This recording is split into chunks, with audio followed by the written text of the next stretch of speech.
Hey, YouTube viewers, just a little heads up. Some of the voices to face lip sync might be a bit off. We had a few like recording issues, like laggy video and internet disruptions, so that might be a cause to it. So I'm warning you now, everything else is fine. Just our voices sync up, but the lips might not. Okay, so I thought I'd let you know and hope you enjoy.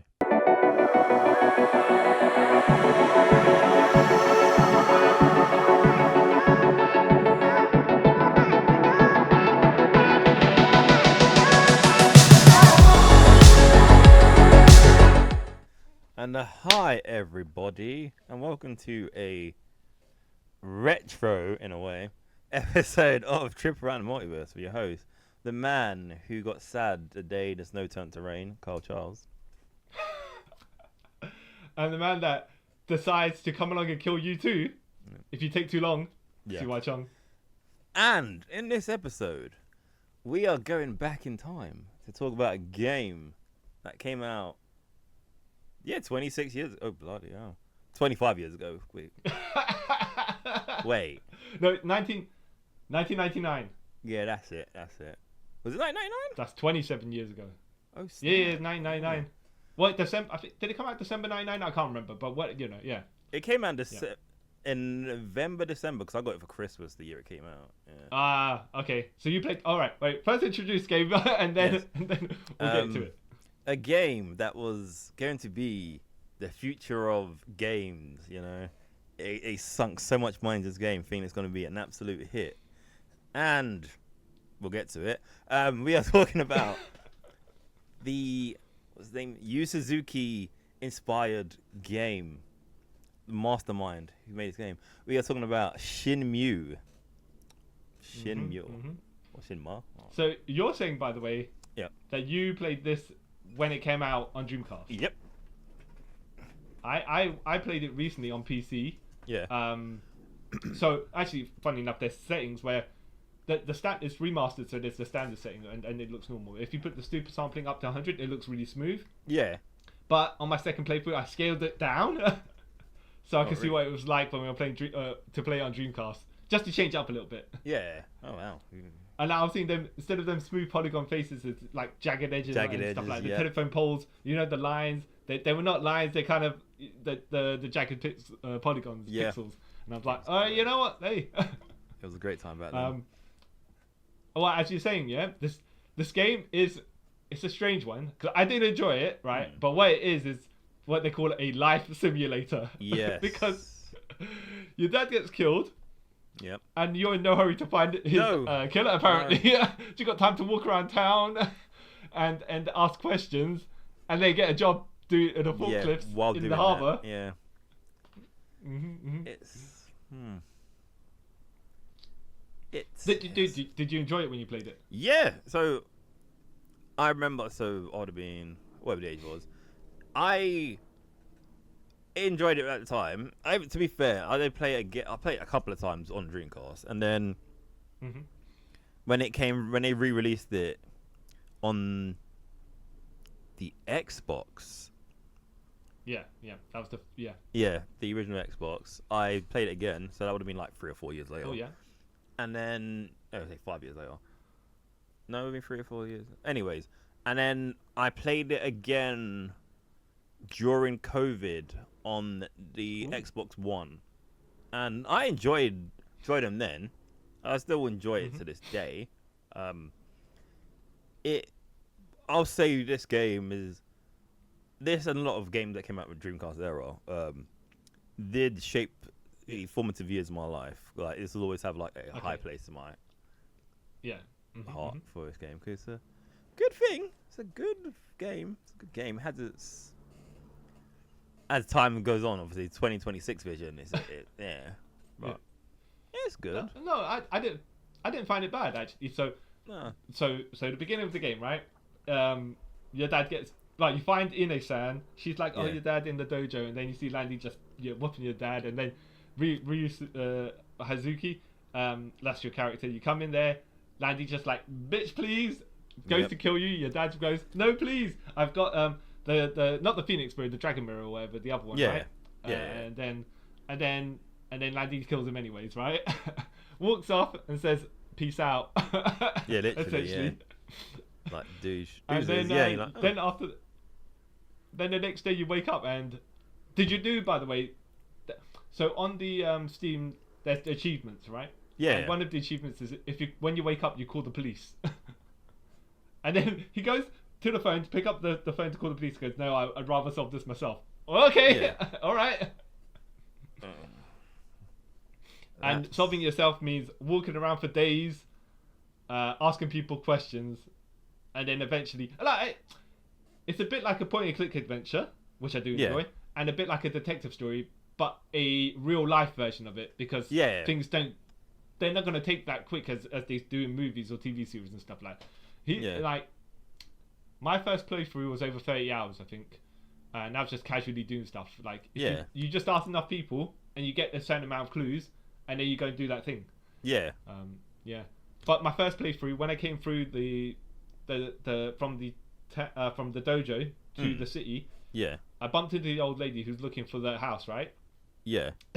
And then I'm like to her, "Oh yeah, wait by the swing." Yeah.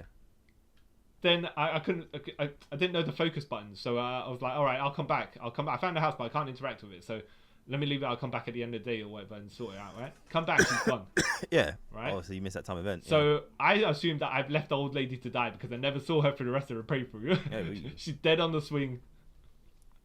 That's you're an old person murderer. That's not a great thing, is it? But one of the things I do like about this game is if you do something on a certain day, right? Like only certain things happen on certain days at certain points in the game. So you can miss it completely if you go by a different route and stuff. Yeah. Which is really good because then you kind of want to do playthroughs again to get the same all the interactions. Yeah. So I played it twice, and on my first playthrough, I got this conversation with Nezumi. Yeah. Rio, by the way, is a blockhead, 100% a blockhead, right? Yeah. This guy. This girl's like, "Oh yeah." Sometimes we watch stuff, right? And you're like, "Oh, they blatantly tried to get the main couple, the main two leads together, yeah, the whatever, right?" And this kind of is, but it isn't because Rio's so dumb. It's amazing. Yeah. Yeah. It's like all the signals are just shooting over his head, His head. Yeah. And I'm like, really, dude? I went to slap him across the head through my computer screen. Yeah, it's only at the very end. So she talked to me in the park, right? Yeah. And you can miss that if it's a rainy day or you come back too late, or whatever. She gives you a call and then she asks you to meet. And if it's a good day, she'll ask you to meet in the park, and then she talks about going to Canada and stuff like that, right?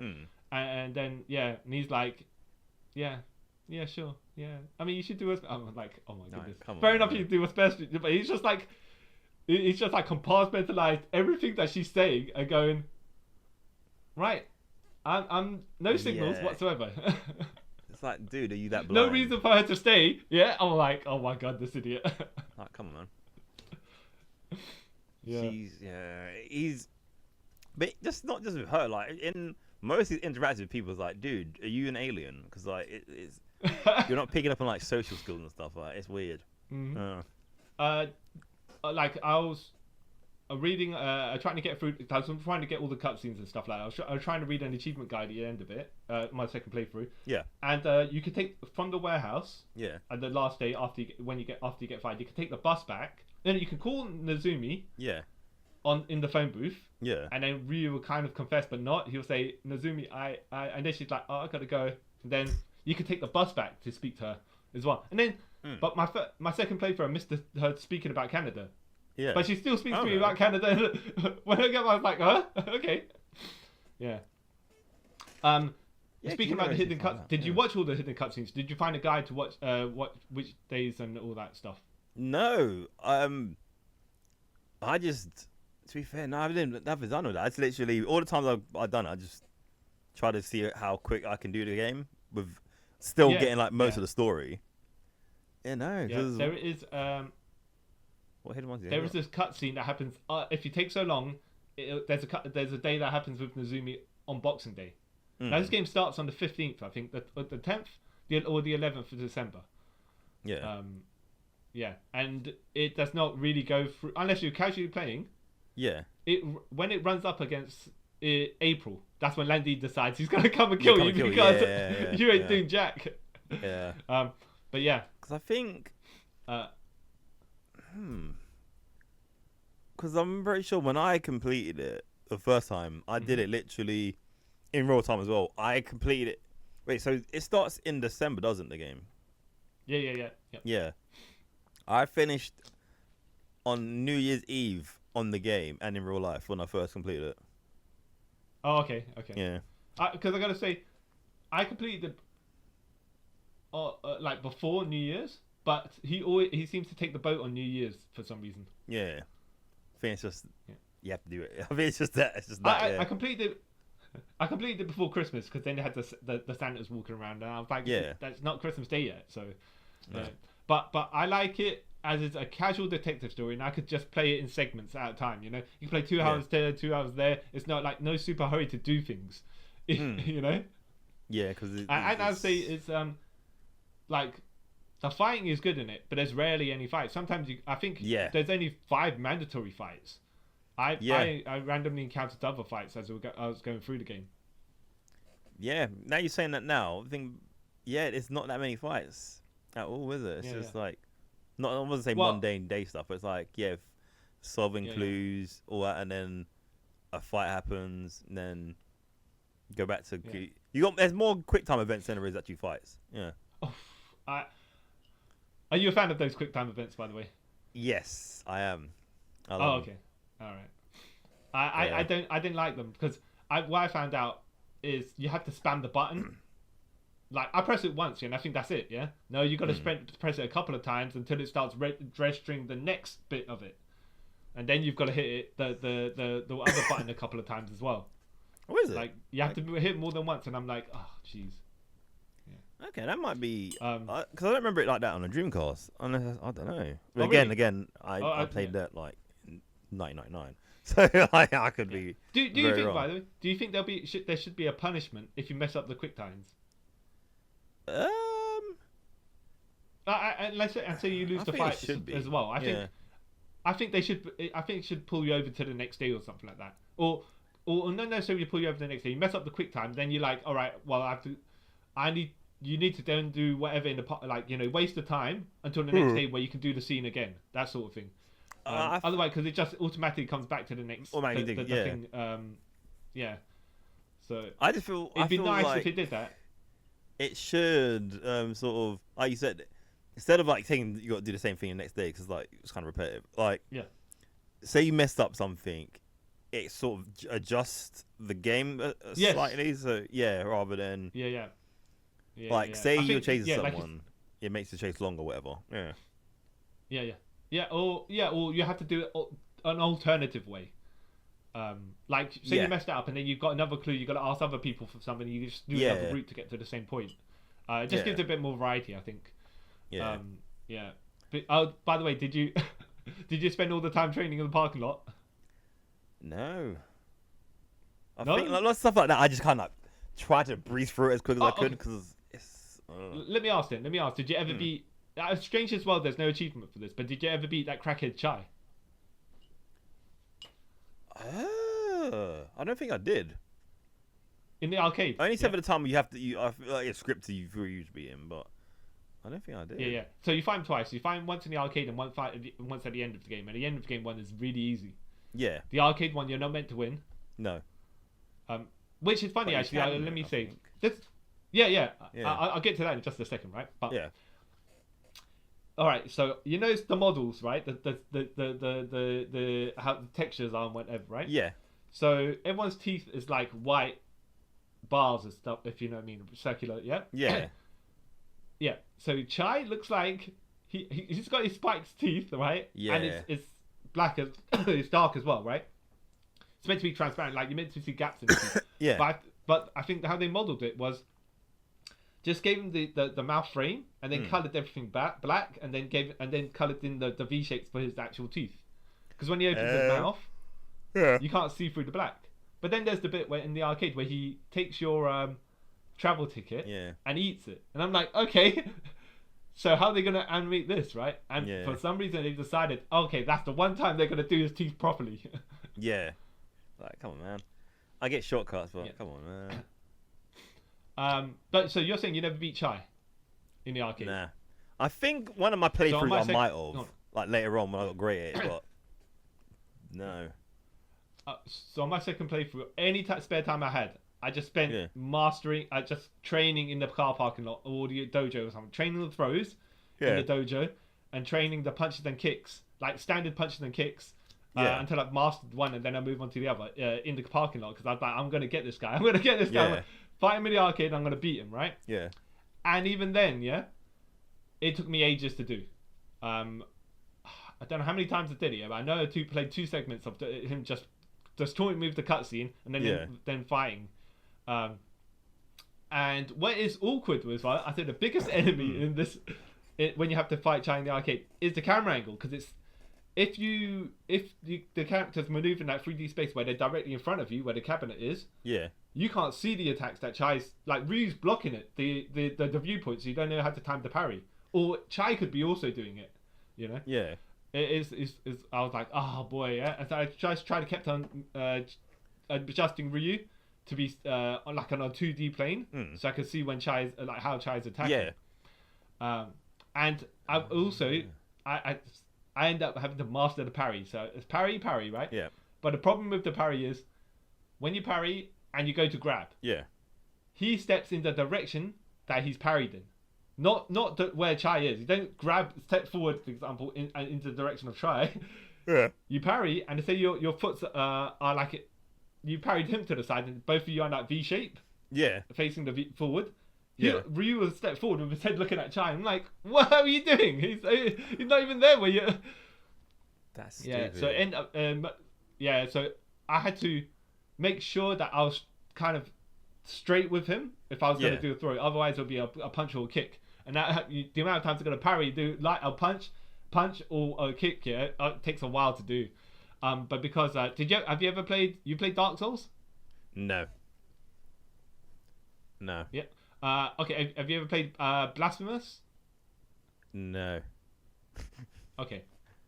So I played that game before I played this game, and those games you need to parry, right? And Blasphemous is like 2D, so I can watch the attacks and know that it happens, right? But at a certain point in the game, it's like there's no block. You hold you press the parry button, and it only holds the parry for like a second or 2 if you're lucky, right? And you got to wait for the signal of the attack. But sometimes some enemies stagger their attacks, right? It's like when Chai throws his first attack, and then there's a massive pause before he does the flip kick. Yeah. Right. So I was like, sometimes I spent days fighting bosses on that, right? So I was like, if I could do that, I could parry in this, right? Yeah. And it took me way shorter to defeat Chai than some of the bosses in Blasphemous. But that's because on my second playthrough in Blasphemous, you can choose a penance, right? And I chose the one that half my attack power, but fills up my magic bar. So I was going to be like doing magical attacks, and I was like, oh yeah. But then you can only have so many magic attacks like, during your bar when you're attacking the enemy. So I was like, with bosses, and I'm like, oh man. And then my attack power is just so low. It's Anyways, it's not worth that's on the side, right? Yeah. But I felt good when I beat Chai, and there is an alternative cutscene when you beat Chai, because he says, "I'll tell you about Landy, right? Only if you beat me." And you beat him, and he falls on the floor, and then he's like, "Right, let me get out of here." Well, you go and rescue the arcade owner. Yeah. Okay. So it's not that much different. Okay. Yeah. Yeah. It's not that much different. No, but it saves you one day. Yeah. But nothing really changes. Yeah, okay. But that's minor in the scheme of things, you know. Shy. But it's good that they decided to actually create an alternative rather than the other things which they did not create the alternatives for. Oh. Okay. Yeah. Did you ever find the Chinese scroll, the mystery Chinese scroll? I don't. Oh. I'm pretty sure. Again, I ain't played this game in donkeys. I think I did. Okay. And I think it carries over. No, wait, did I? Because I know some of the stuff you that's get the one. That's the one. Carries over into 2. Yeah. So there, I didn't get it in my first playthrough because my friend was telling me about it, and I'm like, what Chinese called? Do you mean the one that's the move that you buy, that you go to Master Chen to go and it helps you learn it? Yeah. And he goes, no, there's another one. And I found it my second playthrough. It was behind the banner in the dojo. Obviously, none of the Chinese people in the game, even though the Japanese game has got Chinese people in it, right? Because there's none of those Chinese people know. Master Chen doesn't know. It's supposed to carry through to the second game. Yeah. But as far as I know, that nothing in the second game is concerning this scroll anyways as well. Yeah, not much carries on, because I'm not going to spoil anything from the second game for you, because I'll let you play that, because don't want to ruin that experience for you.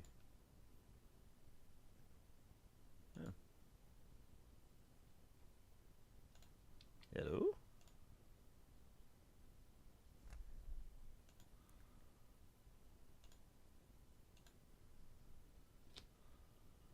Hello?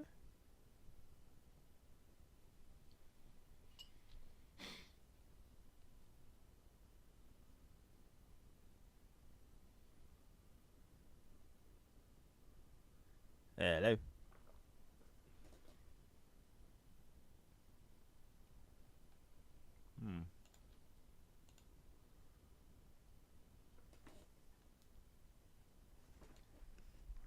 I think you're frozen, man. Yes. Yeah, so you played number 2, right? Yeah. Oh, yeah, of course you played number 2 because you played it together. Yeah. Okay. So I'm holding off playing number 2 for the moment. Yeah. Because I know after number 2 is number 3, and number 3 is meant to be terrible. Yeah. Oh, okay. So you played number 3, I'm getting, right? Yeah. I'm guessing, of course. Okay, now, not spoil anything, but let me just say, do you know there's Shen Mue 3 Enhanced coming? Yeah, I heard about that, and I don't know how I feel about that either. Oh, wait, did you play it on PC or PlayStation or what? I played it on PS4.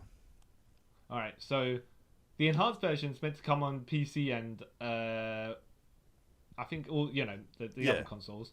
Yeah. But for the PC, you can, if you have Shenmue 3, you can download you should be able to download the enhanced version as a DLC pack or something like that. So you don't have to repay for the whole game. Okay. So I might wait until that. Yeah. Then play the good version of it, and then my second playthrough, I'll play the bad version. Yeah. Yes. Yeah, it's a game.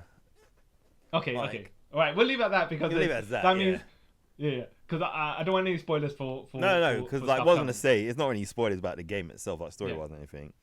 It's just like I had argument with 2 of our friends about the game, and I don't know, maybe because I play modern games, that game felt 10 years old in that time. So even though that game came out 9 years ago. No, wait, it came out. Yeah. So it's 10 years old, but you're saying it's 10 years old older than when that. it was 10 years old already. Yeah. So it's like, but it's not their problem. It's not their fault in a way, and it is in a way. But when we get to 3, I will spew my feelings towards it. I have lots of feelings towards it. Are you going to get Shenmue 3 Enhanced, or are you just going to leave it at that? I don't know. I don't know if I want to get burnt again. Oh, it's true. It's true. Yeah. It's true. I mean, like... Okay. And let me ask as well. Have you seen the animated series? No. I was meant to. I just never got around to doing it. I don't know why. So, just so you know. Yeah. So it's 13 episodes, and it covers 1 and 2. So after number 2, after I finish number 2, and we review that, then we'll at some point we could do the animated series before we do number 2. Yeah. Okay. Yeah. We've got to find. I know it's on Crunchyroll, I think, but it might be on some other, like Netflix or Amazon or something. We might be able to find it elsewhere. Yeah. And I think what they said about the animated series was it was actually going to be the full story. Yeah. But then the merger happened, and so then that company that did it, like, they didn't renew it. After the merger. Yeah, they were cutting programs, so it was like, okay. Yeah. Let's cut. And so we might never get the end of the story. That story's never ending, if I'm honest. I feel like yeah. So first game is meant to cover. I think they said it was 16 parts, and then it might be 11 parts, right? Yeah. But the first game is part 1. Yeah. And then when you're on the boat, to Hong Kong. That's meant to be part 2, but they cut it because I guess they wanted to keep the game moving forward or whatever, right? They couldn't make it. I don't know, right? It was probably an expendable chapter, anyways, right? There's supposed to be the beginning of Shen Mue 2. There's an animated comic book that tells you what happens on the boat. Okay. Yeah. And then Shen Mue 2 is chapters 3 and 4, right? Yeah. Okay, and Shen Mue 3, I don't know what chapters they are. All I know is that the story doesn't progress for 8% of the game, and in the last 20% of the game, finally the story progressed. Yeah, and it progressed so like at a snail's pace. Is like, oh, yeah. So we learned 2% this story. You're literally like, oh, okay, that's it. Yeah. Huh. I'm actually quite interested in parts of number. So, did you ever see where Shenmue was actually taking place? Like the photos of it. I know you've been to Japan. Did you actually ever go to where Shenmue was? No, you've been there. Oh, okay. No, I've. You know what? I feel like I should have now thinking about it because I did other things when I went to Japan, like places from things. But I don't know why I didn't think of. Maybe I still burnt from Shenmue. I don't know. So I had to look online because some people. I was tapping in Shenmue, was trying to find stuff like as an actual location and stuff like. Because you're thinking, is it like a made up location? So where Ryo's dojo is, right? The Hazuka dojo. That is a temple area, right? So you know when you go up that path, and I'm like, when you go up this path, surely it looks like a road that continues, right? Why does it stop there? Is there something? Is there in that actual city or whatever something so important that it is like a mansion block or something? No. Yeah. they just pushed the shrine area forward to block up the road in the game, right? Yeah. Because obviously it's going to lead out the city and stuff like that. They don't want to. They don't want to do that. But the rest of from the photos I've seen, some guy went there recently. Actually, that area of Japan looks exactly like how Shenmue has it. Okay, that's cool. And they even see the harbour area on the other side where the forklifts are. Forklift driving, best job ever. I didn't mind that, by the way. I enjoyed that. I found that I did it so casually. I was like, oh yeah, you know what? Hey. Yeah, same. I didn't mind it. Okay, cool. You know, it gives me routine. yeah. You know what got me? It was kind of funny. Did you ever find that lunch lady in the harbour, right? And you're going to help her sister, help find her sister who was with the girls the schoolgirls who sit down like yakuzas. Yeah. And so when you find her, she's right outside the Mad Angel's warehouse, right? Yeah. Which is where Ryu's looking for the Mad Angels, and I'm like, okay, so after I've saved it, after I've done that, I was like, I go back over there. I'm like, looking at it, right, trying to interact with it, and I'm like, okay, what's going on here? Because then I can't interact with it, of course. And then Ryu goes to the guards and stuff like that, all the workers, and say, "Oh, do you know where the Mad Angels are?" I'm like, "You idiot, right? We're right there. Why, You're right there, but, you know." Yeah. At least if he said, for example, it's like, okay, looks like it's here, but and I can't get in, or whatever it is, then it's like, okay, well, he's not blind. Yeah. Maybe he can't read. Maybe he can't read English. I don't know. But like I was saying to you, innit, like Ryu, like his character's portrayal was like. He's like fresh to the world. He doesn't know any of it. It's like tunnel vision and just like oblivious to everything. Yeah, he's 18 years old in this, but I'm like, yeah, boy, like you are. You've been living in the countryside probably a bit too long. It's not even a countryside, by the way. But you know, if he was from the countryside, you could be like, okay, he's just, yeah, he's a country boy. Which is how people perceive Clark Kent. When he's a bit of a doofus. Oh yeah, he's country bumpkin. All right, he can't be Superman. He's clumsy. He's an oaf. So you know what's funny? You saying that, right? I didn't think of any when I was playing the game back in 1999, right? I didn't think any of that. I was like, no, Ryu's all right. Thingy's what's his? Fuku-san. I was like, oh, he's the idiot one. But then as I got older and I got past the age of 18, I was like, no, Ryu is like an idiot. he's And maybe because he got a comfort life, I guess, you know. His dad was like some master dojo guy. And then he had, I want to say servant, but Iku-san. Like, basically, he's servant, right? So it's like, you had such a pampered life, man. This is weird. That's the things why you're the way you are. Yeah. Bless him.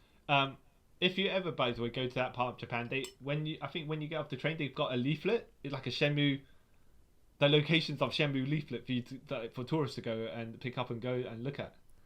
Where is it? Yeah. It's like, you know, there's the flower shop and the clothes shops and stuff. I mean, they've changed since that time, right? But they're like, oh, this is what that is, and you know, this is where that is.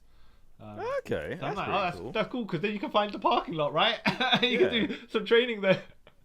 That's cool, man. Next time I go to Japan, hopefully next couple of years, I'll check that out. Did you ever play any of the old school arcade games they had there? Not in Japan. I meant in Shenmue, in the U arcade. I think back in the day, when I first played it, I don't think.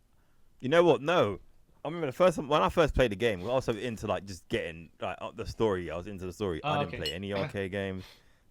That to me was like, you know, a distraction. I need to find my father's killer. Every like legit. That's how I was. Fair enough. So I was like, no time for games. Oh, that's crazy when I think about it now. I played the darts. I played some of the arcade games, like, you know, it's all old school arcade games and stuff. But what's funny is, I found the motorcycle one. Yeah. Hang On, it's called, right? It's like, oh, there's a motorcycle level later on. Yeah. Yes. Where you've got to drive through the streets. Yeah. And I was like, oh, is this arcade game here, so you can practice how you drive your motorcycle later on. But what is awkward about that motorcycle bit is Ryu, once again, is in front of the screen. Yeah. So then, and it's not even tilted, so you can see slightly above him. Yeah. So when you see the turns, the left and rights and stuff like that, right, on the signs, and you're like, I'm too close to the screen. Yeah. Yeah, to make that turn, to pump the brakes or whatever it is, right? It's just kind of like, I had to not necessarily memorize, but you're just like, okay, be aware these things are going to be appearing, so yeah, don't rush through it, because if you go too fast, you're just gonna you won't be able to make those turns. Yeah. Like, what they have to do is make the screen go like an inch higher, so it's just above Ryu's head. Yeah, so you can have actually better visibility. But no. Yeah. But again, exactly. It's the game's like the first of its kind, so you know these little things like, you know what, let you off because you know no one else was doing this back then, and for reasons we'll get into later. Yeah. So have you played the Yakuza games? I haven't played Yakuza, but I've played a spin-off game, Judgment. I played that. Okay. All right. So that's meant to be a better Shenmue than Shenmue. Yeah. Which I can believe. Yeah. Yeah, and so when you were playing at the time, you were saying it was culturally, kind of culturally significant, yeah?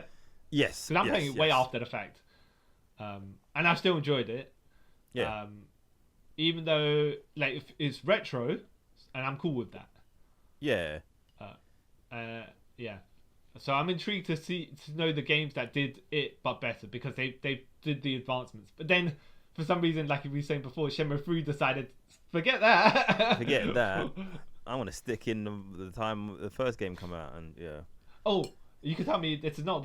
It won't be a spoiler for the second game, but so when I go to the kitchen in the first game and I start pulling out the drawers and I'm having a look into like the drawers, yeah. Yeah. Instead of like utensils in there or empty drawers, right? Because sometimes they got boxes, like they made a polygon with boxes and stuff. They for some reason they decided to put a JPEG in the drawer of utensils, like a flat stick on, and I'm like, what? What's this about? That makes no sense. Could have just left the drawer plain. Is that in number 2 as well, where like I guess you open a drawer or something like that, and instead of seeing whatever's in the drawer, like either it's 3D or it's empty or stuff, you just see like a picture they put in there. Yeah, like Shen Mue 2, graphics wise it's slightly better, but like everything else is basically the same. Oh, so, I can't wait to see. Yeah, I can't wait to see some of the, not necessarily the shortcuts, because I'm guessing the console can only handle certain things, or you can only have so much in the game, right? Of designs and stuff like that, because they take up too much space. Yeah. When I found the Sega Saturn, right, I thought they were gonna have a couple of Saturn games on it. But like, that's another maybe thing. Not on the Dreamcast. Yeah, maybe not the Dreamcast version, right? But in like on the remaster, whatever it is, they could just get like Sonic X or whatever it is, just a couple of those games, and then and you can play like a short.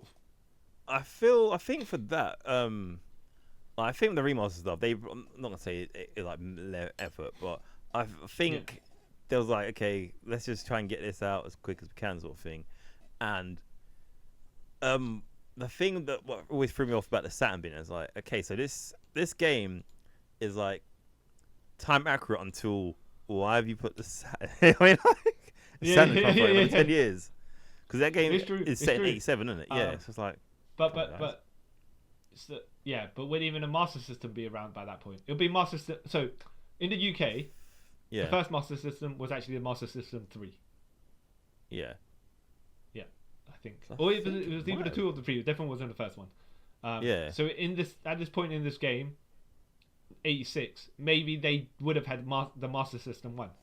But even then, even better in some cases, because then you could actually put some of those Master System games on the Master System to play. And then you'll get some old school factors like retro games and stuff like that. And probably take up less disk space as well because exactly. Like in Blasphemous, once again, referencing the game, we're not a review, but there is actually an arcade cabinet a secret arcade cabinet in that game, and then you play a 8-bit version of this game, it plays like Mega Man and stuff like that. It's like, oh, they actually specially made a game within a game, and it has the vibes of the old retro goblins and ghouls or whatever it is, So I would expect it, like if they had the Master System there, they'd have dug out like Sonic on the Master System, Sonic 1 and 2 maybe even. Yeah, but then even then, it's very about now. Sonic wasn't invented until like '91. So I mean, it's... yeah. But we well, no, you can get around it. Even worse is he has the gacha balls. Yeah, and he's putting Virtual Fighter figures out of it.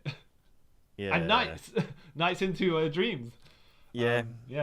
So you're gonna have, unfortunately, we'll have to forgive that. It's an alternate universe, right? Yeah, where everything happened like 10 years before it should have. Yeah, that's the only way you can think of it.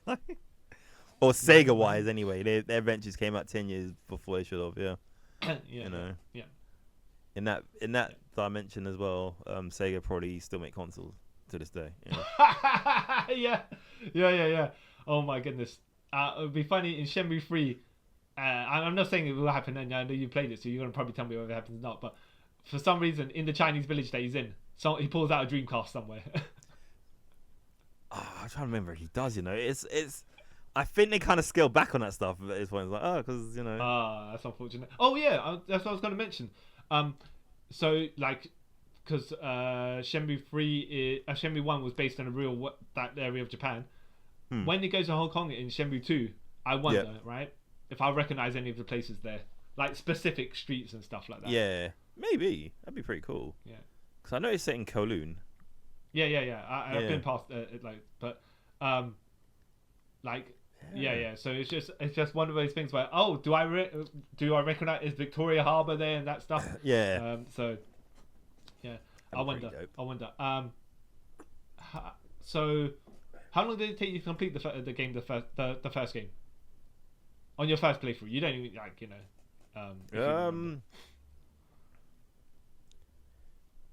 can't remember. Wait, it was quicker than I should have because I thought. Oh, really? I'm replaying it as well. I thought you had to complete in a certain time. Oh, really? Okay. Because when you save it, it has like how many hours you spent, right? Yeah. For some reason in my head, I thought you had to complete in a certain time, so I did it that way. Okay. So that's why I think a lot of the things, like I was saying, I was focused on I just saw my father's murder and stuff like that. Yeah. So I think, because it took me like a week in real time to complete it, and then this is during like Christmas and stuff. So obviously we had from Christmas Day to New Year's Day, or New Year's Eve, I was playing it. Yeah. When I was able to, so I think, I'm pretty sure I completed it in that world-wise in a week. Yeah. But I can't remember how many hours and stuff. Wow, I should have took it. But I said take a picture. I didn't have those capabilities back in 1999. Yeah, and that also reminds me. The last move you learned, the from Master Chen, which is the only time you can use it is in a boss fight against Chai, which is like 2 minutes later, right? I'm like, what's the point? Anyways, I couldn't figure it out, the move. I was trying to put in the so when the characters in the game speak in kayfabe. Yeah. Yeah. They don't say you press forward and the X button, the punch button or whatever. Yeah. Yeah. They like you got to move in a this particular direction. Move backwards, and then time your punch. Yeah. And then follow with a kick or whatever it is, right? So they don't tell you the button to press or anything like that, which kind of it keeps the immersion, right? But what is weird is when they don't. Okay, so I have to look online how to do this move. It was you parry the attack and then you throw them, and then you pull them over and trip them over, and then Master Chen says you can do a throat attack afterwards while they're on the floor. But anyways, yeah. So I could do the back step, right, and I could do the grab. Yeah. But I couldn't do the trip, and I was like, why can't I? Like, I'm hitting the right button because I know it's a kick button, right? Why am I not doing it properly? Turns out, and I looked online, you're meant to do like even once you start the animation of grabbing them, that's when you press the kick. So it's like you can't wait. You don't wait for him to grab it first, and then press the kick. There's no pause in the input. There's no fraction of a second pause in the input. You put the input and then the next button right afterwards, even before the animation before it finishes. Now, when you played, so I was speaking to someone who played on the Dreamcast, and they said that on the memory card that you put in your pad in the Dreamcast, the VMD, it tells you the inputs, and what to do. No wonder this thing's so hard because I can't see I know what buttons to press, but I don't know. It doesn't tell you not necessarily the sequence how to do it. The timings of it or whatever. Because usually when people type the stuff online, it's like, say for example, back plus X, which means it's at the same time, and then comma, and then the next button, which means it's a big delay afterwards, right? There's no or they'll say it's a pause or whatever it is. So that it's like. I was about to give up and say, Master Chen, forget teaching this move to me because I can't learn it. But I paused the game and I just had a quick look online just to make sure, and I was like, okay, that's do you how remember it that is. move? Well, that move was cool. It's not a pit blow, is it? No. It's the pit blow is the one the punches that you learn in the street punches. Yeah. I was going to say I think it's the swallow dive, but I think that's actually the roundhouse kick. That makes more sense. Yeah. I was going to say the sunset flip, but it's not a sunset flip because we know that move. We know what that move is. Oh, and as well, what was as well, right? And this might just be a Japanese honor thing because they. So you've seen Ip Man, yep. Yep. The Donnie Yen film, yeah, where he was surrounded by the 10 Japanese karate fighters, and none of them decided to punch him in the back, right?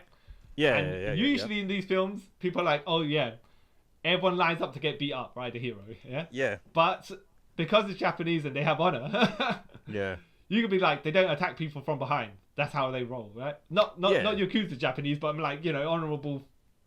Honorable warriors. Yeah. Yeah. I'm gonna say warriors loosely, but yeah. Right. Or in the case of it, man, the choreography is so tight, right? You don't even think about the people that are circling him. No.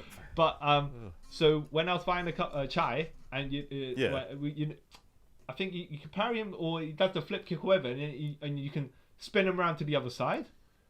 And I went to grab him afterwards, But no, I was like hoping either Ryu grab him and do like a backdrop driver or a German suplex or one of them moves, Yeah. No. He does a very light push kick. Yeah. What? You trying to tap him on the shoulder with your foot? Come on, man. Like, he's murdering me. I need to hit him hard. If Ryu did a strong push kick that sent Charlie to the floor, I'd be like, all right, fair enough, But no, fair enough. This man just, I was like, what is that? Is Ryu, he's a fighter's fighter. Yeah, he ain't gonna do none of that. Like, he's a man's clobber man. a guy from behind. No, he's got honor. Yeah. Mm-hmm. Oh, and I found that it's funny as well in this game where people, if they try to do jump attacks to you, and you kick, you can time the kick, and you hit them while they're in the air, and they just drop. Yeah. They drop out the eye. Okay, I didn't know that. Yeah. That's I was dope. funny because when Chai was attacking me or something, and I think he went to do that double stomp or whatever it is, some attack, right? Some jump attack, and I kicked him in the air, and he just fell on the floor. I'm like, real life, he would have just went through my kick. He would have eaten it, but and I would have had to eat his as well. Yeah. But yeah, there's that game, the standard fighting game juggling physics that go on. Yeah. Not the jiggle physics. That's something else. No, that's something else. That's Dead or Alive. Yeah. And then I had to look at the comparisons of Virtual Fighter graphics and this game's graphics, and this game's graphics are a massive jump from Virtual Fighter 3. Yeah. You can tell the budget, innit? Yeah, and they took forever to make this game as well. So that's exactly. And they said that some of the budget went to making number 2 as well, which, fair enough. I get it. They're saying it's the most expensive game of its time, and they would have had to sell 2 Shenmue games for every Dreamcast console in order to break even. I'm like, wow, okay. And then it's one of those things as well. Like, I had a Dreamcast, like. Yeah. Like most of my friends had Dreamcast, but then you got to remember, right? The like, not everyone who bought a Dreamcast is gonna buy this game. I feel it was very mismanaged. This game. Yeah. Yeah. And shot to the moon. But I will say as well, it felt like old school games of that era, because I played Metal Gear Solid 2 at that time. I know that like Metal Gear Solid had sparse interactions because they're soldiers on a water tower or whatever it is, right? Fair enough. Yeah. Here's meant to be a bustling city, and it's not that busy. Back and allow for it because it's just how many characters can you put in? You know, how much storage does the disc have? So it's like fair enough. It's from 3 discs, right? Yes, it is. Yeah. And then you can also see like people like phasing in later on. Like, oh my goodness. Yeah. So when I was driving a forklift, and if a forklift, what I do I don't like, right? There's some random cats and sometimes random people jogging and walking, right? And if they're in front of your forklift, you stall for ages. Ages, yeah. And you're like, but if you run into another forklift, get my quota for the day. Yeah. Yeah. Just peering away. If you run into another forklift and you just do battles of wills, that forklift then disappears. I know, yeah, but it would have been easy just to go around that forklift at that point.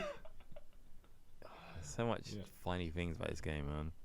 Oh yeah, but like you say, people you can see people phasing in and out sometimes, and it's like, all right, fair dues. Yeah, and they think that the Booyah is the market area, but it's like it's only busy. It's not that busy considering if it's a shopping district, you know. Yeah. Considering it's in a village area, I'm like, it's fine, you know. I would have liked to have some, because there's specific shops you can interact with and some you can't, right? Yeah. Yep. It'd be nice to be able to go into some of the shops, and even if there's no interactions, there's stuff like just like speak to one of the people, get the dialogue, and then leave. You know, just it makes it seem like it's a bit more to it. And not everything has to advance the story. You know. Yeah. And I feel like they tried to make everything feel like it should, but it didn't. Yeah. Like I don't know, like some of the interaction you have with these people. Like, okay, cool, we'll see him again in the game. You don't see him again. Yeah. I did like as well. They had a fortune teller, which if you paid, you get clues, or you can get to see the future, whatever it is. And I'm like, A couple of times, I'm stuck, and I need to ask her for clues. A hint. That's what I'm doing because it's not really, directed well. Yeah. And then afterwards, I'm like, nah, you just ask enough people, you can work out like, what's going on. One good thing I'll give about the game, you can do that. Yeah. Exactly. Because like, I knew what I was meant to do when so I got the phone number and I was meant to call the person, right? I was trying to find where the warehouse district is. Yeah. And the lady, the operator I called the phone number, gave the wrong password, and then the operator was called. I called the operator to find out where the area for the area code, and then they're like, "Sorry, sir, I can't answer your question," or whatever it is, right? Because you asked too many questions.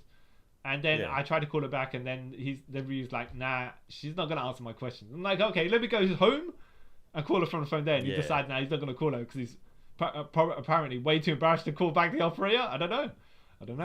So then I went to the fortune teller to ask her what do I supposed to do, and she tells me exactly what I've been doing. I'm like, but how do I advance here? But and then it was the trigger button, because you're meant to find a phone book and look in it, and then Ryu automatically find where the area code is. I was like, oh, okay, fine, you know. Yeah, fine, sure. Yeah. So, I have some questions for you about the game. Yeah. So, out of all the NPCs, like which ones did you enjoy actually interacting with? Besides Tom, Tom's great. Oh, Okay, first one, let me say, right? Tom's meant to be Ryu's friend because they have some. I don't want to say some backstory or whatever, but he teaches Ryu the tornado kick, and then he's like, "Yeah. I got to go back to America." And then Ryu's at the harbor watching Tom's plane go. I'm like, wait a minute, So all this time when the game started, no one mentioned nothing about him going because you're gonna have to book that ticket in advance, right? Sure. Yeah. And then it's like, yeah, Tom, I'll miss you, bro. And it's like, wait a minute, you only had to interact with him when I interacted with him, and that wasn't like a long, heartfelt conversation or anything like that. No. Like, but he did have the most personality. Yeah, he did. Even though it's didn't age well, but yeah, he had the most personality in the game. Goro was also fun. Goro with his Elvis hair. Yeah. Who started off as bad guy, then becomes your friend. Yeah. Yeah. That, but I'm like, okay, is that how it works? Is that how it works? I'm not just really sure, but yeah. I was like, okay, it's a bit of like a Flash Thompson sort of thing. Okay, cool. Yeah. Apparently as well, you can call Nozumi every single day, and then you can get more backstory with her. But yeah, I will say between Tom and Goro, because they're probably the ones that were that have more than just the base dialogue with them. Yeah, and actually have a story, sort of. Yeah, exactly. Same with you, or were you thinking? Because there's what's the Master Chen's son, Guizhen? He was cool. The guy in the business. He decides to fight you in a business suit, just like he's Liam Neeson in Batman Begins. Yeah, and then he beats you up and stuff, and then he's like a chump in the final battle. Something minor happened to him, and he's out. And you're like, really? Oh yeah, some I-beam falls on his leg. Yeah, and you're like, okay. One, either your leg should have popped off, or two, that's weird. Like, okay. Because then you got the strength to actually kick it before it breaks your leg. So okay, cool. So I think it's either. I do enjoy Fuku-san because he's just so stupid. Yeah. Well, okay. I was practicing. So I don't know if you know how the training system works. No. Okay, so and this is what people were confused. Makes people were confused about because they didn't get it right. And I had to go and look at the internet for this. So and this is years later as well. Yeah. So before you go to sleep, you can train your moves. Yeah. Yeah. Yeah. So they say the only you could train your physical punching and kicks in the parking lot. So don't put them on training. Just train the throw moves in the night. And then when you meet Fuku-san in the dojo, when he says, let's practice, just practice your throws on him because otherwise the only time you'll be able to practice your throws otherwise is when you're actually using the throws. Okay. Yep. That makes sense. So I think that makes sense. Yeah. And he is a bit of a country bumpkin, right? When Ryu's like, oh yeah, he wants to speak to Ino-san about getting some money to go to Hong Kong, and the Fuku-san, he wants to find his dad's killer, and then she's like, no, we're not. She does the old Aunt May. I don't want to speak about Spider-Man, Peter. Yeah, you're like, bro, why? It's meant to be between us bros, and you're just telling her all our secrets. Well, my secrets. Yeah. Oh, he's such a douche. Yeah, but I was like, but to fair dues to the guy, because I'm like, he cares, Yeah, he cares. He just, I can't say he's doing it the wrong way because there's no wrong way of doing it. We can't have everyone in the game acting like Ryu. Because Heart of Stone. Yeah, because when you think back, watching it, right, playing a game, it's like, was he really that close to his father, or was he just doing it because it's his father? You know what I mean? Like, nothing really on a bound. Yeah. Because it never showed any weird cutscenes of them as kids and things. There were a couple of flashbacks. If you interact with the tree in the dojo, in the backyard area, you get the flashback of when the dad's training him, and then you interact with something in the kitchen, and that's when his dad's telling him about eating the carrots and stuff like that. So there is that, but it's not like there's huge backstory. it's stuff you have to find ish, and if you don't find it, then which I didn't on my first playthrough. I'm like, all right, I'm trying to avenge my dad, and and why don't I just leave to go and do this rather than I have to get a job and do these chores and so about some of the. Did you play it with a guide, or just go blindly through the game? Just blindly. Okay, so I had to go to a fortune teller 3 times. The first time I can't remember what it was. Right, it was just like to ask a clue where to go next, because I was like asking people, and then I think she was saying you have to go there a place at a certain time, and that's because I wasn't at that place at the time. Yeah. The second time I was like, how to interact with the phone book, and then I didn't even need her to do it. If I figured out, if I looked in the instruction manuals, I could have done that myself. Could have figured that. Yeah. But the third time was, I was in the I found the hidden passage, right, in the dojo. Yeah. And I put all the candles up and stuff like that, and then I was like, what do I do? It's like there's something here that I need an axe for, because I can interact with the axe, Yeah. But where is it? What is it? Yeah. Yeah. And so I thought I'd go to the fortune teller. She could tell me what to do next. And you know what she tells me? Oh. If you search hard enough, you'll find it. You'll find it. What? I paid you 300 yen, right? Yeah, even that's like I really spent £3. 20 minutes looking in here, like 20 minutes real time as well, right? Yeah. And eventually I did actually find it, right? Because there's a shelf that's moved. Yeah. And the only reason I noticed it was because the planks on the floor go one way. Yeah. And then there's because of how the stripes on the floor, it went another way. I was like, oh, are these false planks? Yeah. No, you then notice they're scuff marks from the or when it's moved the table, whatever. when he moves the table, and then I could get the axe to go and break the fake wall, the little plaster, and get it. I was like, oh, yeah. Really? How did you find that, by the way? Did you just eventually find it? I think I just walked around the house for so long, I just ended up finding it. Oh yeah. Yeah, I mean, that's what you do sometimes, in these games, Yeah. Because I've been playing I played Resident Evil 1, the remakes of 2, 3, and 4. Yeah. And a lot of that was sort of me just trial and error and then getting annoyed and like, hey, Google, what do I do here? Sort of thing. Yeah. So imagine back then. Yeah. Oh, look, this game I tried not to Google anything. I think I only had to do it twice because I had to like the interact button, not the X button to interact with stuff, but more like the one where it goes into first person view, right? Yeah. And then the other one I had to look for the swallow dive. I had to do that. But other than that, I didn't look at the guide because I didn't want to. I didn't like. I was like, some games I play through with a guide, and some games you're like, you don't need a guide to play it. Like, if I'm playing Bloodborne or Dark Souls, one of those, right? Yeah. I'll get frustrated if I got all my souls and then I died and I've just opened up before you open the trapdoor, whatever it is, to make the shortcut. Yeah. That I'm like, no, okay, let me just go through with a guide and just save myself like the frustration. But a game like this, I'm like, so cool and casual. I don't need a guide. I don't think I don't think I'll need a guide for number 2 either. No, 3 you might, because there's some stuff in 3 which is just stupid. Oh, I hear about 3, and you probably know about it. So I'm gonna meme on you, even though I don't know the meme myself, right? The black garlic. Yeah. Yeah. So it's meant to be the cheapest and most sustainable foods to keep your stamina up. Yeah. But it's... Oh, okay. You can tell me now, by the way. Yeah. The stamina system, which is also the stamina system for eat, run, and fighting. Yep. And your life bar and as well. Yeah. Yeah. That is probably why I'm putting it off, by the way. Yeah. How frustrating was that?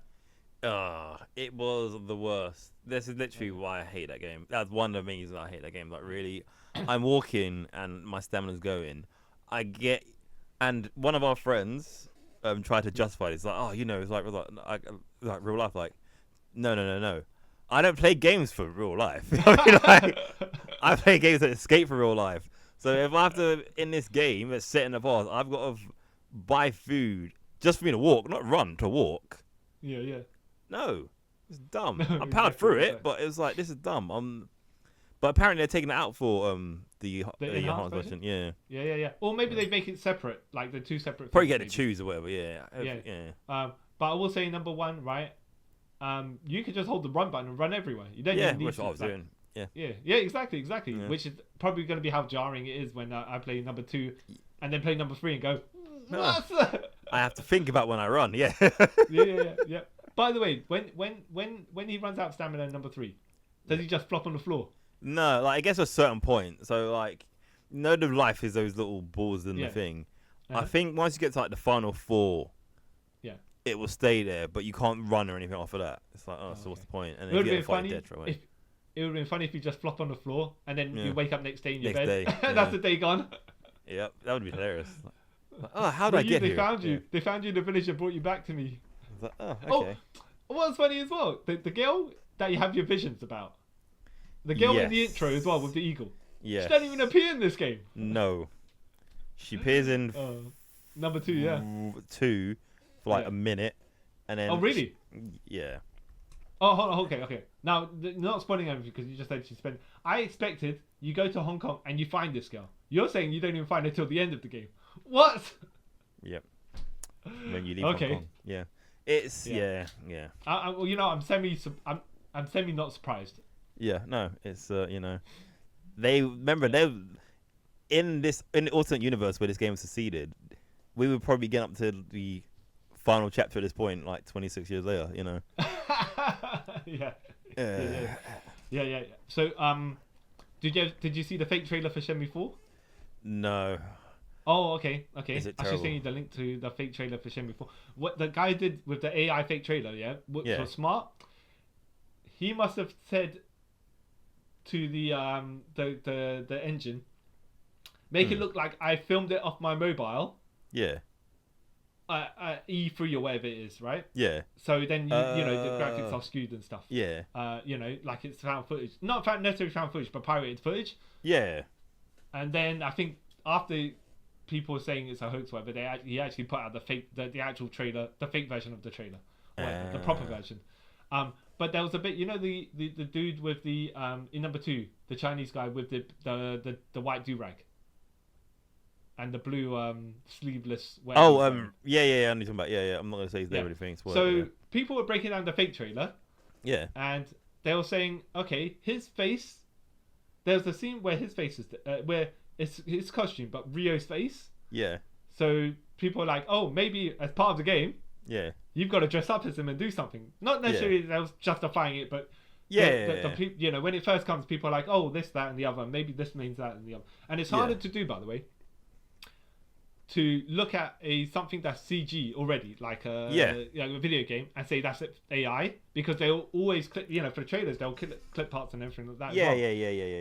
You like on real footage, if it's a certain length, they will say, it's been put out at a certain time, then people will be like, okay, that's AI or that's real, right?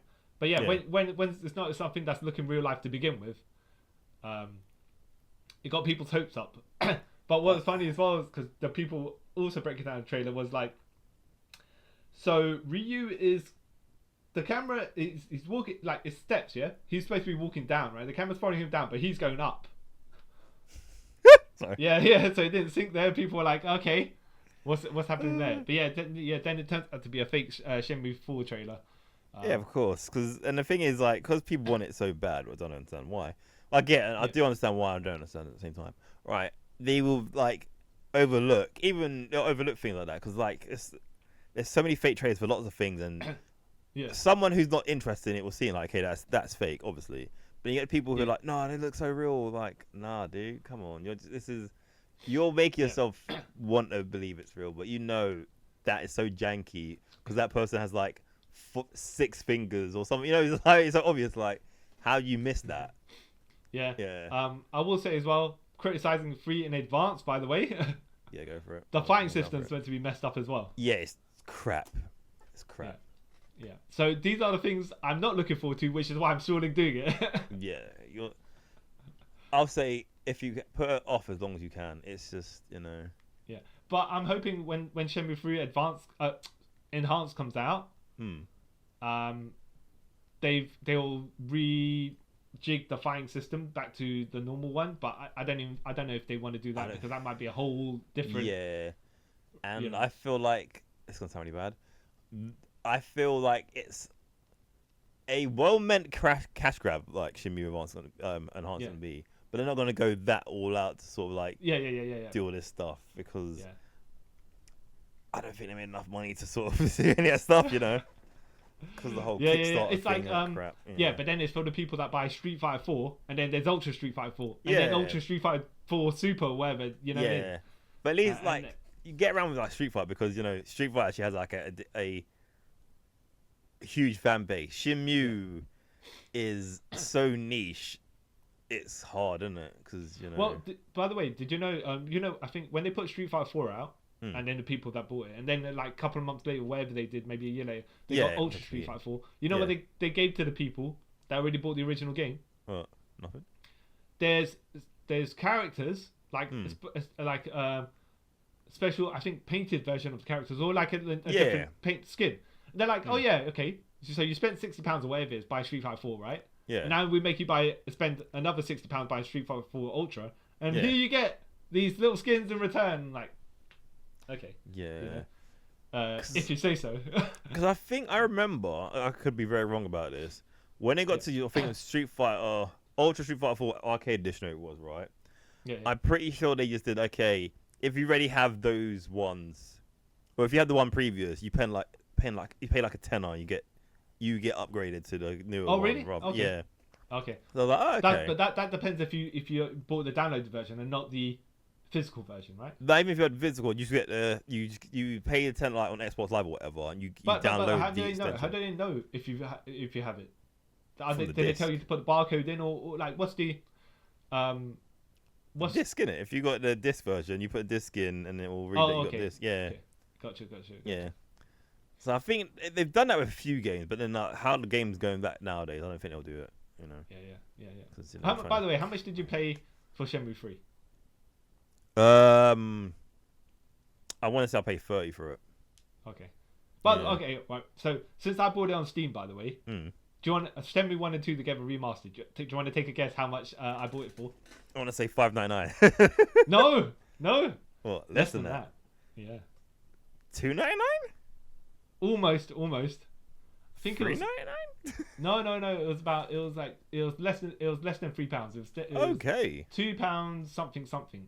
Oh wow! It might even have been at £1 something. It might have been less than £2. Okay. With tax, a little bit more. Than £2, and then I decided to buy Shenmue 3 as well after I played Shenmue 1. In the middle of my second playthrough of Shenmue 1, towards the end of it, I was like, let me buy number 3. Yeah, let me see what the price are for number 3, and let me see if I should buy it. Right, which I did. I've already told you. Yeah. Yeah. Do you want to guess how much I bought number 3 for? £1. No, I wish. Right, I wish. Yeah. That's it was 240 something. With tax, it was 271 or something like that, right? I'm like, it's not a bad deal. It's not a bad deal. No.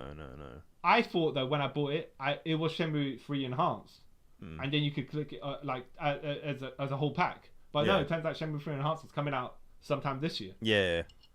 Because I think Tim was one told me about it. No, I think Tim or Phil told me about it the other day. Around Christmas, like, okay. Yeah, because it got announced in August or something like that. So that's when I thought it's been like 6 months now. Yeah. Surely they've put those enhancements. No. It turns out I'm gonna probably have to purchase the enhancement pack. Yeah. Which will probably be about free charge for a brand new game. I think they'll put it £15 or something like that, right? Yeah. It's like it will either be 30 or under 20 quid, I reckon. Yeah. Wait, you mean the full game or just the enhancement pack? Full game. So I feel like they won't do an enhancement pack. I'm like, yeah, we need your money more because we can try and justify getting Shenmue 4. Wait, no, they said that they will make it. If you've got Shenmue 3, you just need to download the DLC or whatever it is. Not the DLC, but the whatever package. Oh, obviously you got to pay for it though, right? Yeah. Because But I'm trying to think how many people will still have that game because. Yeah, well, it's true, and I reckon that like the enhancement package just by itself they'll make it at least £10. I'll probably wait until it goes to a Steam. I think it'll make it more. I still feel it'll make it more than that, you know. Oh well. Yeah, because like the only reason I say that is because I don't think they made enough money back from the first Shenmue, first ever Shenmue 3. So they're gonna try and like. Well, but did you so you didn't donate to the Kickstarter? No. Okay. Because they were saying last I saw the physical game was £60 for in the Kickstarter, but this is like 10 years ago when they're doing it, right? Yeah. And you know, obviously there's different perks and stuff, and one of the perks you could get the jacket, innit? the jacket, the Shen Mue jacket. Yeah. Because I think three of our friends donated to that Kickstarter. Yeah. I think you could get the jacket, or you get a replica of the jacket, and then like one of the higher tiers, you get to have dinner with Yu Suzuki. Yeah. Which like you still have to pay for your flight to get there. And stuff, yeah.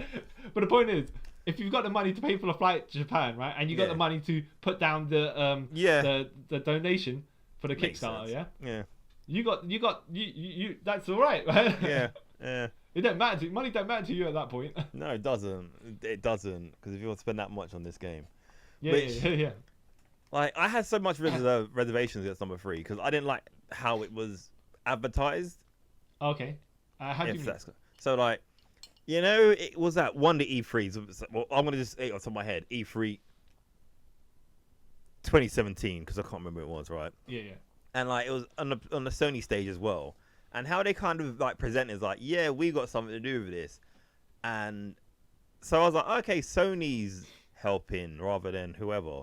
Yeah. And then when it comes like, yeah, we're doing a Kickstarter, blah, blah, I was like, so what? Why does Sony say, all right, hey, this is our friend. We're going to let you try and sell like a timeshare to you. Yeah, it's like, it was like, I guess that kind of vibe. I was like, okay, so why can't Sony give money towards this game? Why am I giving money toward this game? Yeah.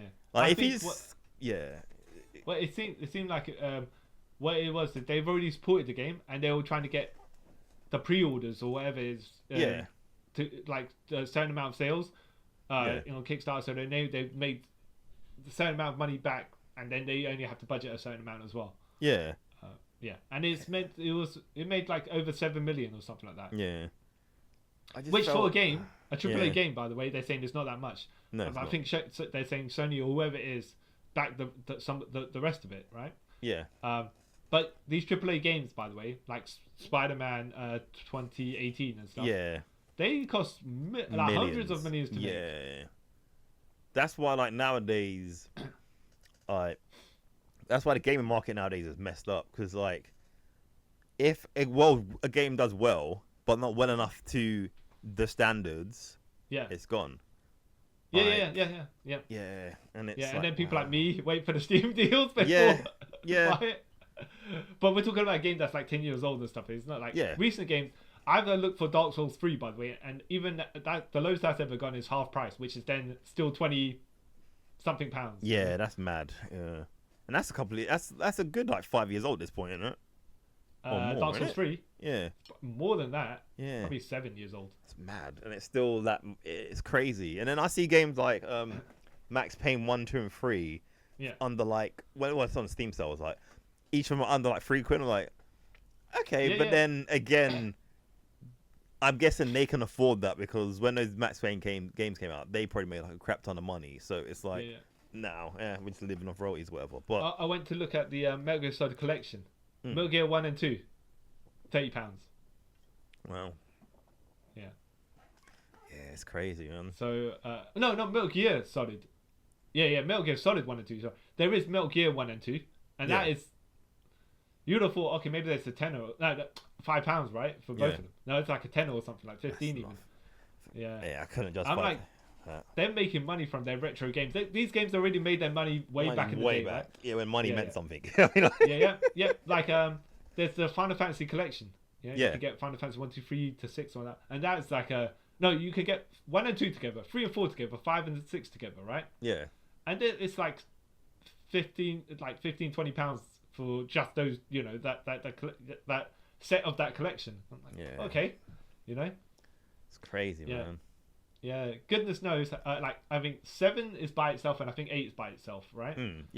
And with 7 having the remakes as well. By the way, have you played Final Fantasy 7 remake? Yes. Rebirth and whatnot. I've played the first one, remake. I haven't played Rebirth yet. Okay. I'm not gonna spoil anything, by the way. Yeah. But what I do believe, if I'm correct, they by the end of the second game, they haven't even finished the first disc of the original game. Really? Yeah. Okay.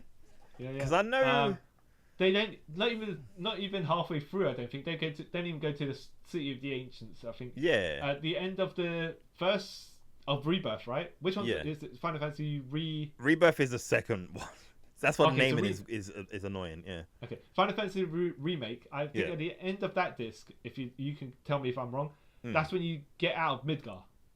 Yes, because you fight a version of Sephiroth, then you get out Midgar, and you see, if I remember correctly, Omega 13. No, wait, is it Omega 13? Does he join you in that one? Red 13. Yeah. Running, and then That's when the game ends. Yeah. Okay. And I then could be wrong. On the second one, I think where they get to? Maybe I don't know where they get, but they definitely do not get. Yeah. To where Kate Sith would be. Yeah. They probably don't even get there. Don't think so. No. But I don't think Aerith would die until the third game, right? Yeah. Which means they're kicking it's going to be a 9-game series, by the way.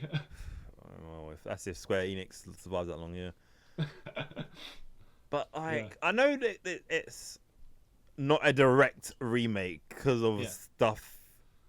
Because they're kind of introducing like time travel / sliding door theory sort of thing. So okay. Yeah. I kind of the character like who that. died in the original, who is alive in this. Yeah, and I kind of like that. It's not a straight remake because you can't drag that out for that long. So yeah, I kind of like that. Yeah, but if they're going to make these into 9 games, come on, man, they just stop. I mean, stop. Well, look, what I'm saying is, if they're remaking a game and they're making it for $60 per game, and it's only like a ninth of the actual game. Yeah. Wow. You know what I mean? And not even that as well. When you think about it, right?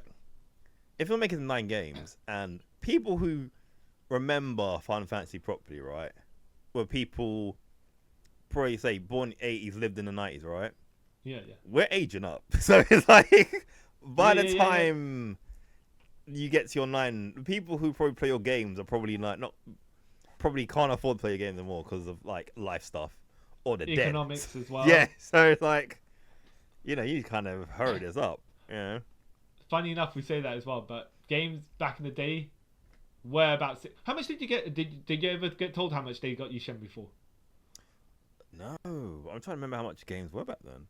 It would have been. I think it would be $39.99 back then. I think some games I think were 60, and I wouldn't have been surprised if Shenmue was a game that was. Sorry. Shenmue, you might be right because actually. I think Shenmue 2 cost more because there was less of them. Because I know, I remember watching something about this a couple of years ago that PlayStation and a lot of PS2 games and Dreamcast games and stuff, right? Because they got, especially in Europe, limited got sent there, so those limited games would cost more. I think. Shenmue, the first one, because they tried to sell it to everyone, and I think that was normal price. I think 2 was more because the limited availability of it. Yeah. How much were games back then? Well, I think games back then were like £30. Yeah. No, I think so when they used to have PlayStation Platinum? Yeah. Games. They were £20, right? £20, yeah. And I think most games were 40. Yeah. And some games were when it was the next generation afterwards, right? Yeah. So after when some Nintendo 64 games I think were like 60, and then when you hop to Dreamcast and PlayStation 2, that's when they started going to some 59ish. Nah, because I think depending. No, wait. If I remember correctly, cause I know you're kind of right. The N64 because of cartridge, that's why they cost more. Yeah. That's why. Really? Yeah. You think the cartridge costs more than a disc? Yeah, to manufacture. That's why Sony and that decided when it was making PlayStation and Dreamcast and all that with CDs because it's cheaper to produce. Oh yeah, okay. Yeah. They probably and if you look at how let me fill you in on something as well that you might not know. But yeah, so you see how flat the CD is compared to the cartridge. So you could probably put more cartridges, CDs in a truck to transport it.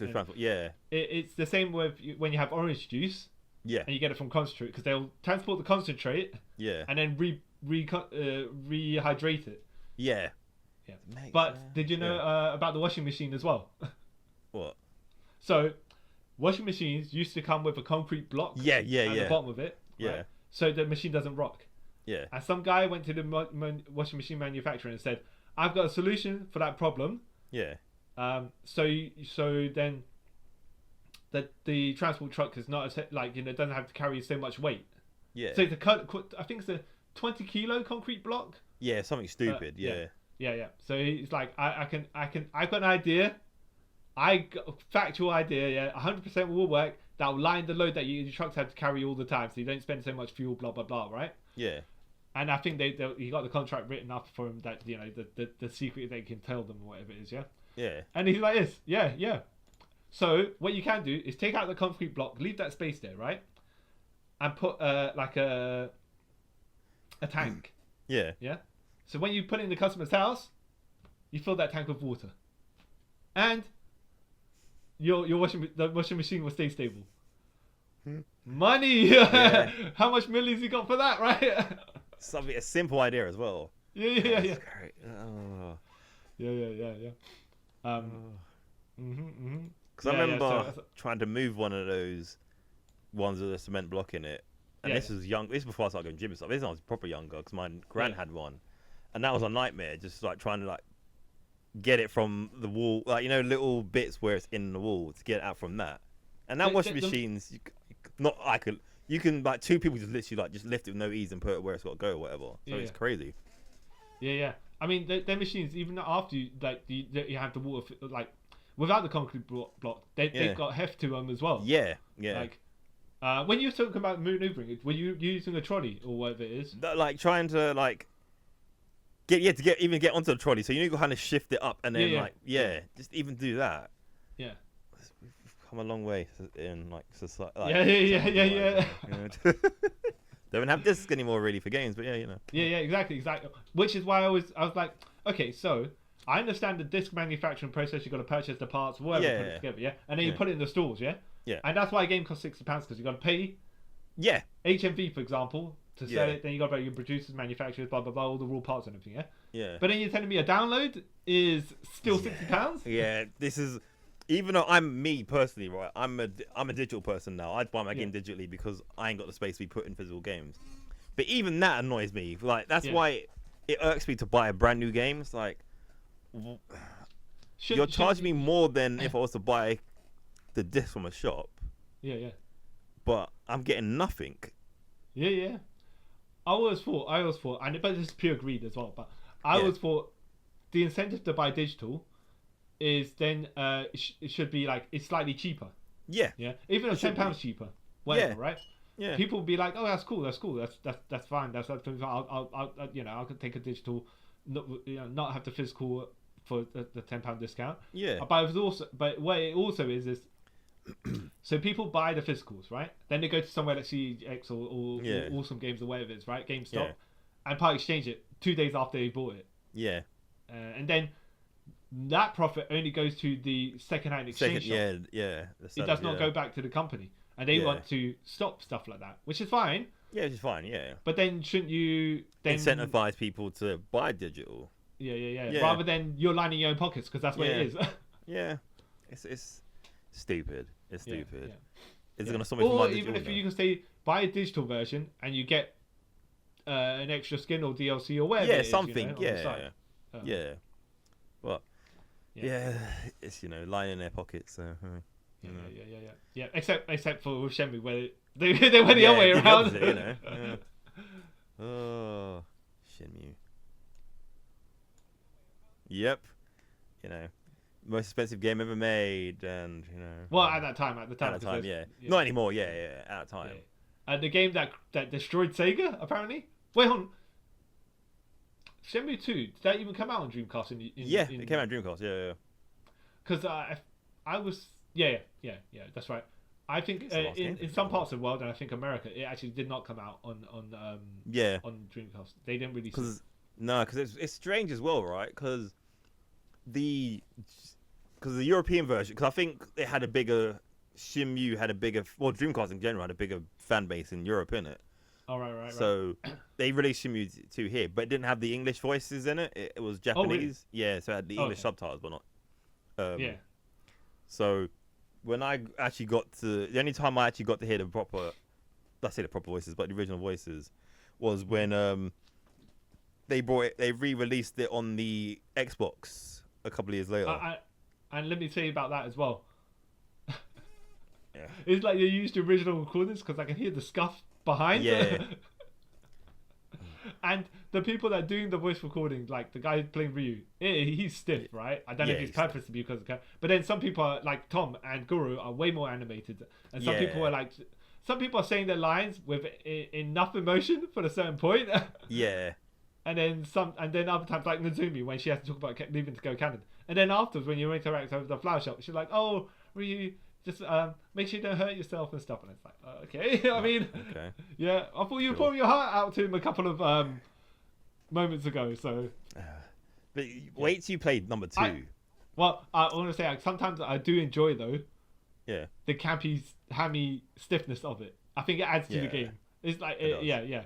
It's like when you play original Resident Evil, and everything's so stilted. It's horrible. Yeah. But it's amazing. Jill, the master of Lux. Yeah. yeah. But Barry. You would have been a Jill sandwich, like. Yeah. Exactly, no. Exactly. Don't shoot. Yeah. Did you ever see the comparisons of Castlevania, where you had the original voices, and then some put it on YouTube a side to side with the remake voices or the remaster, whatever it is. Yeah. No. It's like whoever was doing the voices the first time around, they were taking a piss. You know? Yeah. They're like, we're getting money, and we don't care. Yeah. And then you see the redo, yeah, and they like, yeah, they put the emphasis where they need to put the emphasis. You know, they treat it like as an actual thing. Yeah. Because I think when you look back at it now, I think if you do recent stuff, like voice acting for like video games like the late, well, say the 90s because nothing's come out in the 80s, right? Yeah. They were like, we'll get anyone to do it, so here. Oh yeah. And that's why you can see like even Resident Evil is a joke. And then when actually, like funny a bit enough, of money in, yeah. Funny enough, that's why I read it. Yu Suzuki didn't get voice actors to do the voices for Shenmue. He got people that look like the characters to do the voices. Okay. And that's why the delivery is like, all right. And now we're living in Japan as well at the time.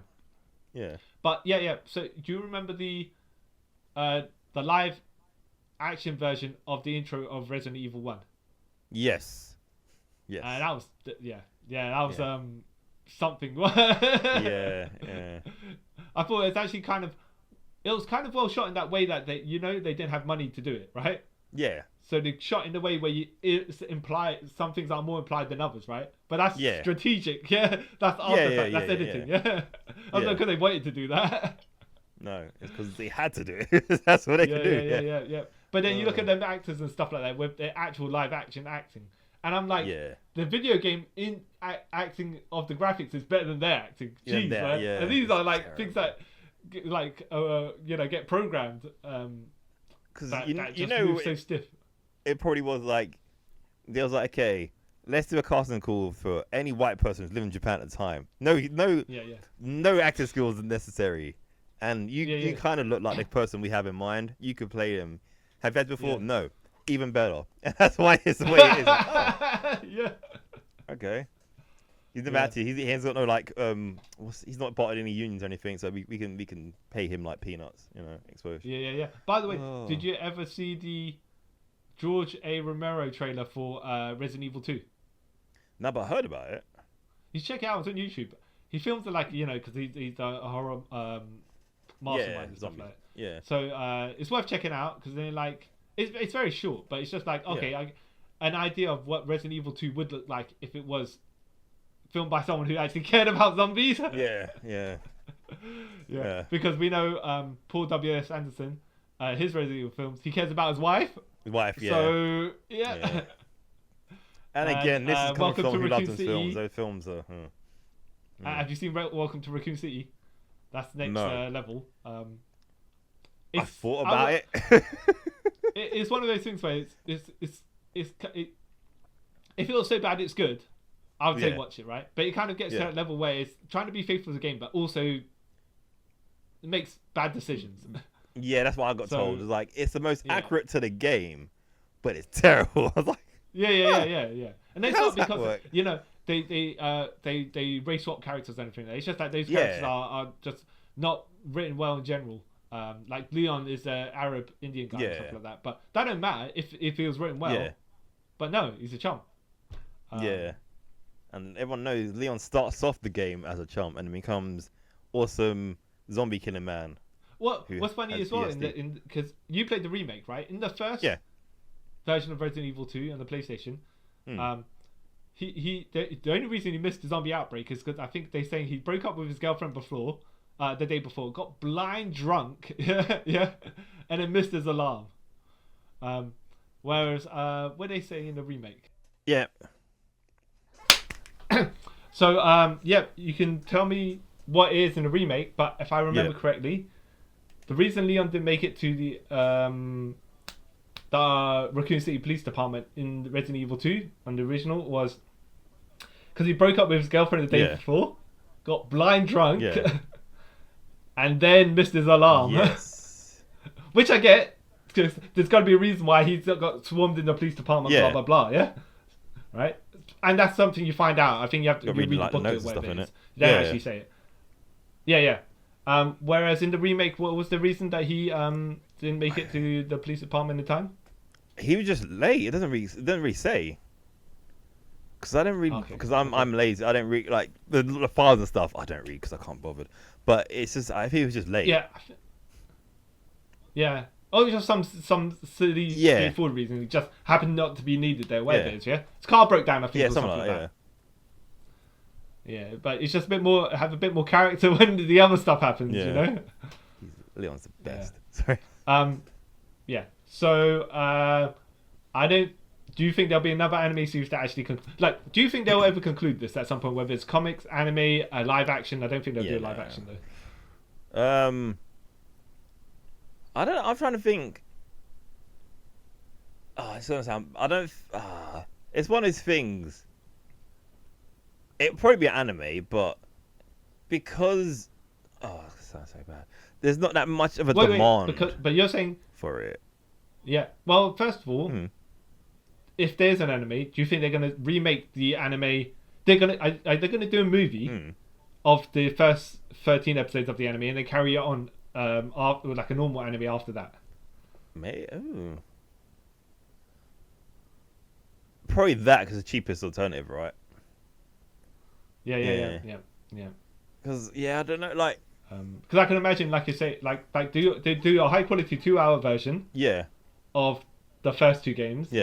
Or you can just watch the original series. But let's just say it's gone to a different production office and different animators, right? They'll probably just do their version, and then they'll get onto the meat of the stuff they're supposed to be doing. Like, I feel like it depends on the reception of Shen Mue 3 Enhanced as well. I think if that shows that there's like life in the water for the franchise, and I think they might.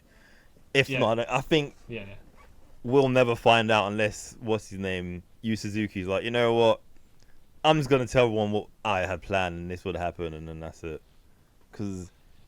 And do you think that Shen Mue 3 has done a certain amount of damage that you're like, yes, Shen Mue 4 might not? It'll be in the distant future, not the immediate future. But even think about it now, right?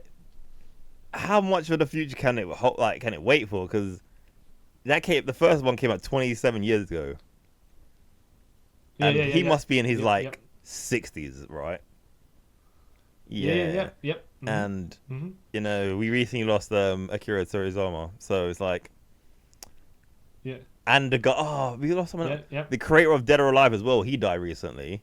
With Ninja Gaiden 1 and 2. Oh really? Okay. Yeah, so it's like, you guys, you're from that era, the 2090s, like, you know, you're. And you're telling me there's another 10 chapters to go if we're going by the 16 chapter series? Yeah. By the way, have you seen the original Saturn footage for this? Shenmue, the original Saturn version. Oh, when it was meant to be Virtua Fighter 3. I mean, Virtua Fighter RPG. Oh no, not even that. I was going to get to that okay, afterwards, but yeah, they because they started making Shenmue on the Saturn originally. So there's like Saturn trailer footage. Oh, okay. That's done in the like how it's not trailer footage. Yeah. It's like the 3D rendered actual footage. You know what I mean? It's not like cutscene footage. It's actual stuff. You know. Yeah. And yes, this like you originally pointed out, it was going to be originally it was going to be a game about Akira, that Virtua Fighter character. Yeah, Akira, isn't it? I think. Which is why Ryu's moveset is very similar. Because I remember reading that. But they decided in not the to. in the Sega Saturn magazine back in like would have been like 96, 97. I was like, oh, it's gonna be cool when it comes out. Yeah. And then it became Shenmue. I was like, oh, even better, I guess. You know. Yeah. Are you kind of glad it's not a Virtua Fighter RPG? When I say Virtua Fighter, is it just a one character RPG? Yeah, because like. Unless you're gonna meet the Brian, like some of the other characters during the game. Or they're playing like we'll do one on this character and then the next one will be on this character. Yeah. Oh yeah. Which. Yeah. And then again, I don't know if the fan base for Virtua Fighter would have been enough to, because like, Virtua Fighter is another like niche sort of game, isn't it? Like, how many people do you know who are like, yeah, I'm a diehard Virtua Fighter fan, compared to like Tekken? Well, hold on. What's Virtua Fighter up to? It's up to 6 now, right? 8? Is it up to 5? But then there's a 6th one coming out, but I think they're rebooting it, so it's just Virtua Fighter. But yeah. Okay, wait, hold on. Virtua Fighter 4 came on PlayStation 4, right? No, that came on PlayStation 2. Oh, then why is it only up to 5? Because when we're on PlayStation 5. Because I think so. You got Virtua Fighter. The first one was on the Saturn and the Mega Drive, and then so was the second one. And then Virtua Fighter 3 / Virtua Fighter 3 TB came out on Dreamcast. Then Sega went under console-wise, and then in 2002 they brought out Virtua Fighter 4 on the PlayStation 2, and then they brought out many versions because they ended up coming out on the.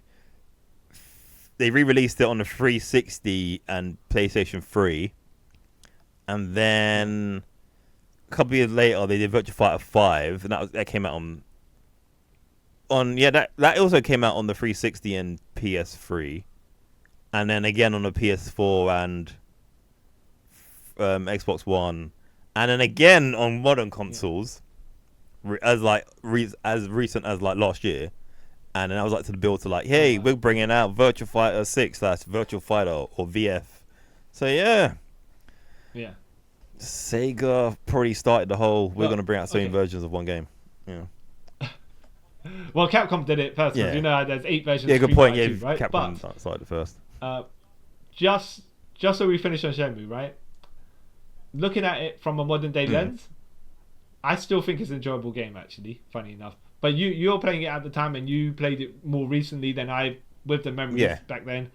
Would you say it holds up? It holds up more than Shenmue 3, if I'm honest. Okay. Oh, okay. That's a surprise. Shenmue 1 holds up better than Shenmue 3. Okay. Maybe it's a nostalgia thing to me as well, but for me it just plays better. It feels like it's its own game, not trying to be like the shell of what it used to be. Yeah. Okay. So I recommend number 1. Yeah.